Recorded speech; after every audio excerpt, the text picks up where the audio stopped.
ஒரு திறந்த சங்கிலி தொடர் கரிமச் சேர்மத்தின் மூலக்கூறு வாய்ப்பாடு C3H6. அந்த சேர்மத்தின் வகை வந்து அல்கீன். ஒரு கரிமச் சேர்மத்தில் IUPAC பெயர் 3-மெத்தில்பியூட்டேன் 1-ஆல். இது எந்த வகை சேர்மம்? இது ஆல்கஹால். அது 3-மெத்தில்பியூட்டேன் 1-ஆல். இது வந்து ஆல்கஹால். IUPAC பெயரிடுதலில் படி ஆல்டிஹைடுக்காக சேர்க்கப்படும் இரண்டாம் நிலை பின்னொட்டு ஏல். இரண்டாம் நிலை பின்னொட்டு வந்து ஏல்.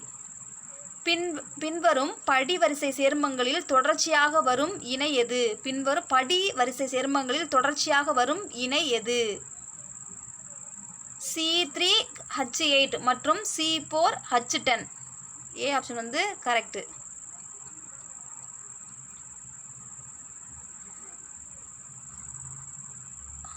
C2H5OH + 3O2 என்ன கிடைக்கிது? 2CO2 + 3H2O. இது வந்து எந்த வினைன்னு கேட்டிருக்காங்க. 5 வந்து இது வந்து எத்தனால் எரிதல். பி ஆப்ஷன் வந்து கரெக்டு. எரிசாராயம் என்பது ஒரு நீர்ம கரைசல்னா இதில் உள்ள எத்தனாலுக்கு சதவீதம் கேட்டிருக்காங்க.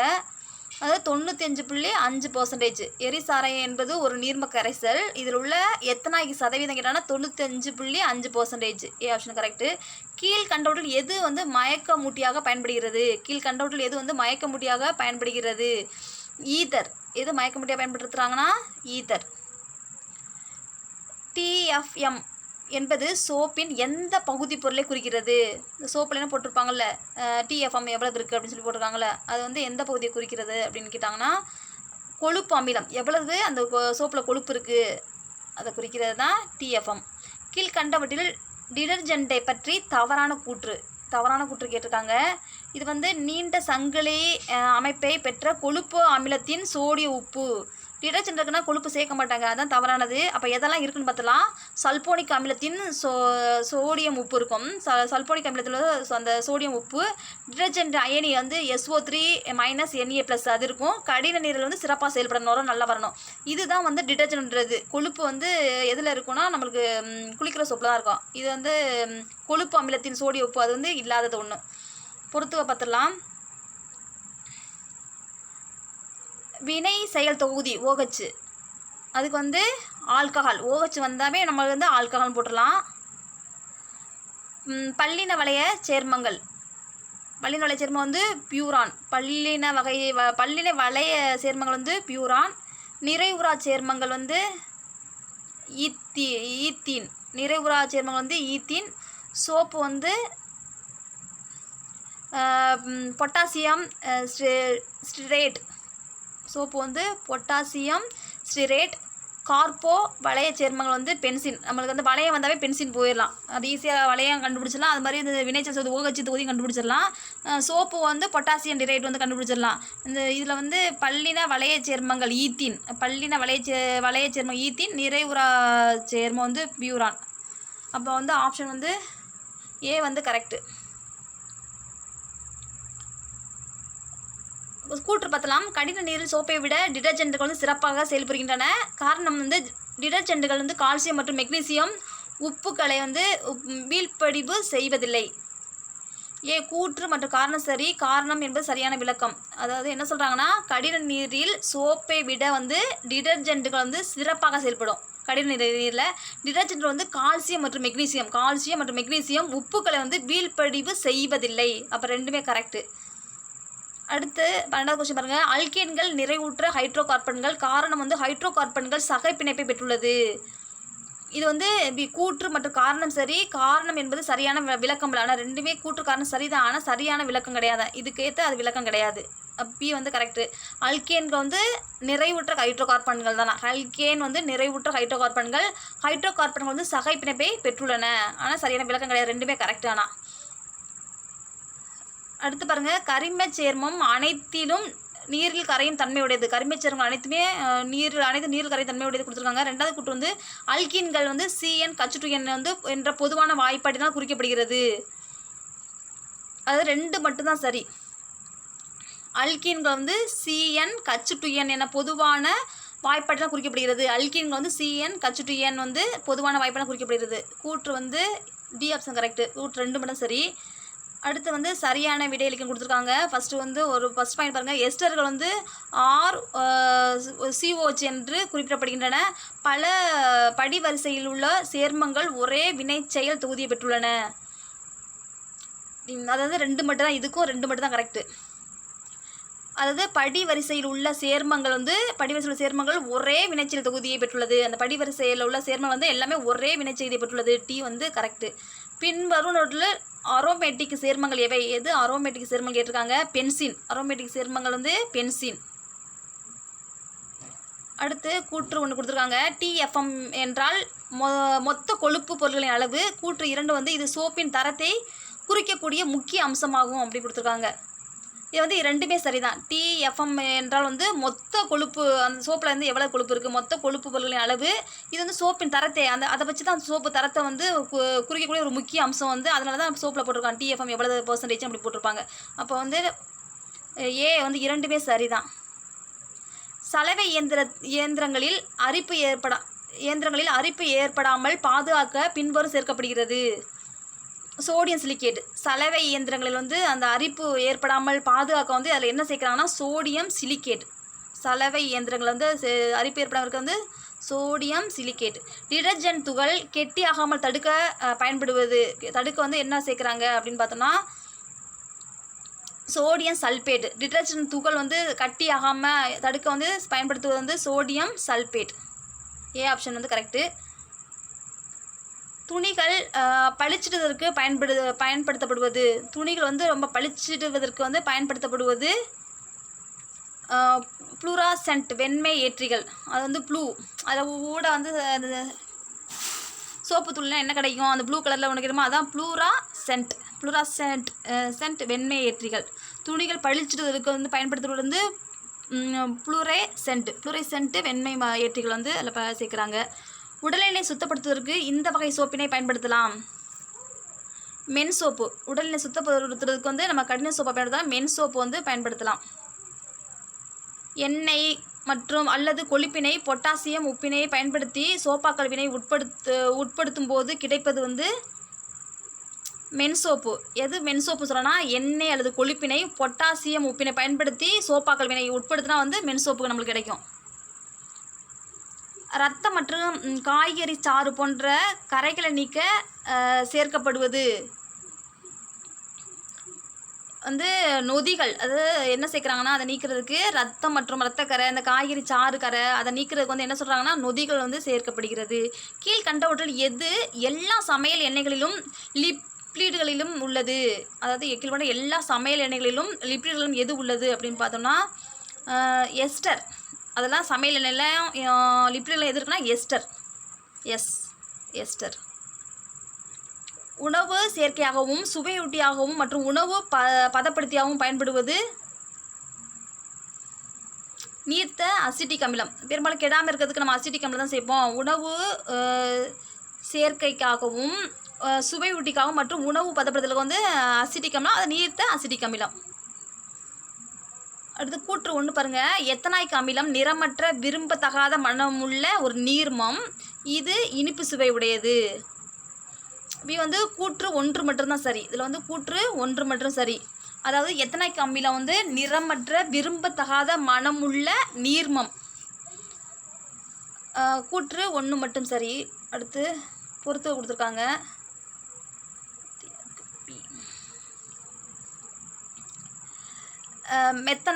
மெத்தனால்னா CH3OH. மெத்தனால் வந்து CH3OH. எத்தனாய்க்கு அமிலம் வந்து CH3COOH.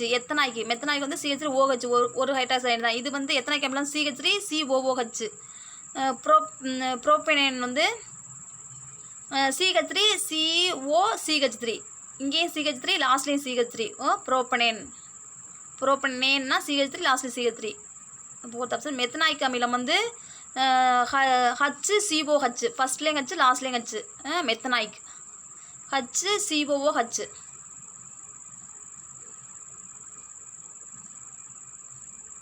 B option correct. அடுத்து வந்து கூற்று 1 எத்தனால் இனிய மணமுடைய நிறமற்ற எரிசுவை கொண்ட நீர்மம். கூற்று இதன் கொதிநிலை வந்து 740 டிகிரி கெல்வின் கொடுத்துருக்காங்க. இது வந்து கூற்று வந்து 1 மட்டும் சரி. கூற்று 1 மட்டும் சரி. எத்தனால் வந்து இனிய மணமுடைய நிறமற்ற எரிசுவை கொண்ட அதுவும் ஒரு நீர்மம் தான். எத்தனாலும் வந்து ஒரு இனிய மணமுடைய நிறமற்ற எரிசுவை கொண்ட நீர்மம். 1 மட்டும் கரெக்டு. அடுத்து வந்து மருத்துவமனையில் காயங்களை தடுத்து எடுக்கும் புரைத்தடுப்பனாக பயன்படுவது.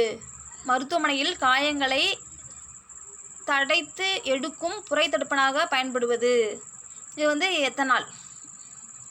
அதிலே வருது பாருங்கள், காயங்களை தடுத்து எடுக்கும் அப்படின்னா எத்தனால். எடுக்கணும் அதிலே வார்த்தை வந்துருச்சு, எத்தனால்.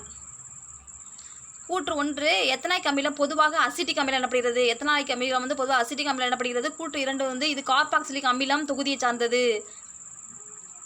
சி வந்து இரண்டுமே, ஆனால் இரண்டும் சரி. அது எத்தனாய்க்கு அமிலம் பொதுவாக எப்படி சொல்கிறாங்க, அது வந்து அசிட்டிக் அமிலம். எத்தனாய்க்கு அமிலம் தான் அசிட்டிக் அமிலம் சொல்கிறாங்க. இது வந்து கார்பாக்சிலிக் அமில தொகுதி. அந்த எந்த தொகுதியை சார்ந்தனா கார்பாக்சிலிக் அமிலம். அப்போ வந்து இரண்டுமே சரி. டேஸ் என்பவை சல்போனிக் அமிலத்துடன் சோடியம் உப்பு ஆகும். டேஸ் என்பவை சல்போனிக் அமிலத்தின் சோடிய உப்பு ஆகும். இந்த டிடர்ஜென்ட் என்பது சல்போனிக் அமிலத்தின் சோடியம் உப்பு ஆகும். டிடர்ஜென்ட். கீழ்கண்டவற்றுள் வலி நிவாரணியாக செயல்படுவது. ஈதர். எது வந்து வலி நிவாரணியாக செயல்படுதுன்னா ஈதர். வலி நிவாரணி. நம்ம வந்து என்ன பண்ணுவோம், வள்ளி வந்துச்சுன்னா என்ன பண்ணுவோம், நழுவுமா. வள்ளி நிவாரணியாக சொன்னால் ஈதர். பின் வருவனவற்றில் கரை நீக்கியாக செயல்படுவது. கீழ்கண்டவற்றில் வந்து எது கரை நீக்கியாக செயல்படுகிறது. கீட்டோன். கரை கீட்டோன் சொல்லுவோம்ல, கரை பட்டுருச்சுன்னா நான் சொன்னேன் கேட்டியடா எடுக்காதுன்னு சட்டையை சொல்கிறோம்ல. அப்போ வந்து கரை நீக்கியாக செயல்படுவது வந்து கீட்டோன். துணிகள் அச்சு பதிக்க பயன்படுவது. துணிகள் வந்து அந்த அச்சு பதிக்க பயன்படுத்தப்படுவது எத்தனாய்க் அமிலம். எத்தனாய்க் அமிலம். அந்த அச்சு பதிக்க அப்படின்னா எத்தனை அச்சு பதிக்கணும், அச்சு பதிக்கனா எத்தனை அப்படி கேட்போமா. அப்போ எத்தனாய்க் அமிலம். அடுத்து பொறுத்து கொடுத்துருக்காங்க. புரோபேன் வந்து C3H8. Propane C3H8. பியூட்டேன் வந்து C410. டேன் வந்து என்னது 10. Butane C4H10. இது பியூட்டேன். பென்டேன் வந்து C3H12 வந்து பென்டேன். அடுத்து வந்து பென்டைன் C3H8. அது வந்து பென்டைன். புரோபேன் வந்து C3H8 பேன் வந்திருக்கா. Bro C3H8. பியூட்டேன் வந்து C4 வந்து H10. அப்படி ரெண்டு ஆட் ஆகும். புரோபேன் வந்து C3H8. பியூட்டேன் வந்து என்னது C4H10. பென்டேன் வந்து C5. அடுத்து ரெண்டை கூடனா H12. இது வந்து என்ன பென்டேன், அது வந்து பென்டேன். கீழே லாஸ்ட் உள்ளது பென்டைன் வந்து C3H8. B option correct. Next பின் வருவனவற்றுள் அலிசலிக் சேர்மத்திற்கு உதாரணம் வந்து வளைய பியூட்டேன். பின் வருவனவற்றுள் அலிசைக்ளிக் சேர்மத்தின் உதாரணம். அதிலே சைக்ளிக் வந்துருச்சா. சைக்ளிக் வந்து வளையம் வந்துடும் பியூட்டேன். உதாரணம் வந்து சைக்கிளுக்கு வந்து வளையம் இருக்கும்ல, அதனால வளைய பியூட்டேன். பின் வருவனவற்றில் பல் இன வளைய சேர்மத்திற்கு எடுத்துக்காட்டு. பின் வருவனவற்றில் பல் இன வளைய சேர்மத்திற்கு எடுத்துக்காட்டு. பியூரான். பின் வருவனவற்றில் பல் இன வளைய சேர்மங்களுக்கு எடுத்துக்காட்டு வந்து பியூரான். பல் வந்து நல்லா பியூர் வெயிட்டாக இருக்கும். பல் இன வளைய சேர்மத்திற்கு எடுத்துக்காட்டு வந்து பல் வந்து நல்ல பியூர் வெயிட்டாக வந்து பியூரான். கீழே பாருங்கள், அடுத்து பொறுத்து கொடுத்துருக்காங்க.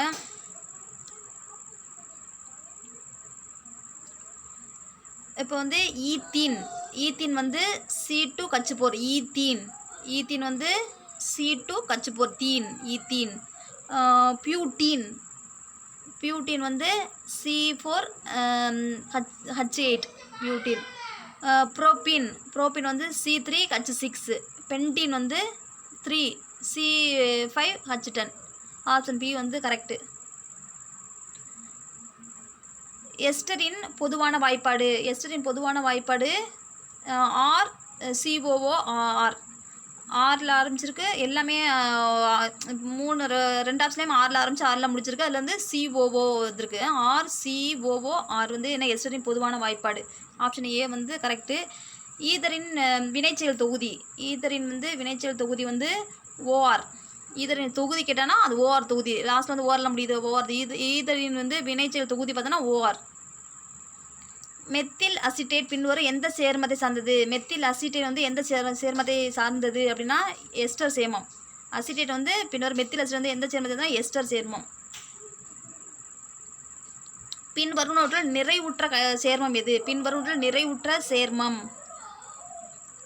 ஈத்தேன். பின்வற்றில் நிறைவுற்ற சேர்மம் வந்து ஈத்தேன். CnH2n-2 என்ற பொது வாய்ப்பாட்டை கீழ்கண்டவற்றில் எதை சார்ந்தது? அது வந்து அல்கேன்கள். முன்னாடியே ஒரு கொஸ்டினை மேலே கொஸ்டினை பார்த்தோம். CnH2n-2 எந்த பொதுவான வாய்ப்பாடு கீழே எந்த இதை சார்ந்ததுன்னா அல்கேன் இதை சார்ந்தது. இந்த பொதுவான வாய்ப்பாடு அல்கேன்கள்.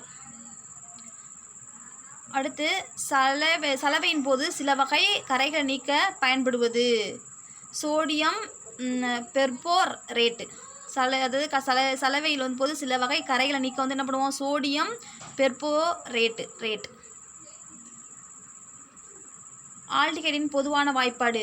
ஆல்டிகைடின் பொதுவான வாய்ப்பாடு RCHO. ஆல்டிகைடின் பொதுவான வாய்ப்பாடு RCHO.